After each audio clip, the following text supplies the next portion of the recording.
ବାଲେଶ୍ୱର ଜିଲ୍ଲା ବାଲିଆପାଳ ମାଟିର ସ୍ୱାଭିମାନର ପ୍ରତୀକ ଶ୍ରଦ୍ଧାକ୍ଷେତ୍ର ଜଗନ୍ନାଥ ମନ୍ଦିର। ଏହି ଶ୍ରଦ୍ଧାକ୍ଷେତ୍ରକୁ ତୃତୀୟ ପୁରୀ ବୋଲି ମଧ୍ୟ ଏଠାକାର ଭକ୍ତମାନେ କହିବାର ନଜିର ରହିଛି। ପୁରୀ ଜଗନ୍ନାଥ ମନ୍ଦିର ଢାଞ୍ଚାରେ ଏହି ମନ୍ଦିରକୁ ନିର୍ମାଣ କରାଯାଇଛି।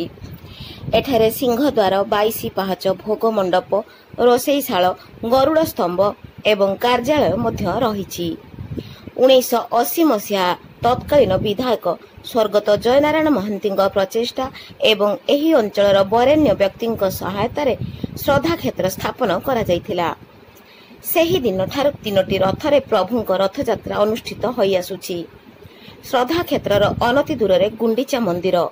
9 ଦିନ ଧରି ଠାକୁରଙ୍କ ନୀତିକାନ୍ତି ସୁଚାରୁ ରୂପେ ସମ୍ପାଦନ କରାଯାଇ ବାହୁଡ଼ା ଯାତ୍ରାରେ ପ୍ରଭୁ ତାଙ୍କ ଶ୍ରଦ୍ଧାକ୍ଷେତ୍ରକୁ ବାହୁଡ଼ିଥାନ୍ତି।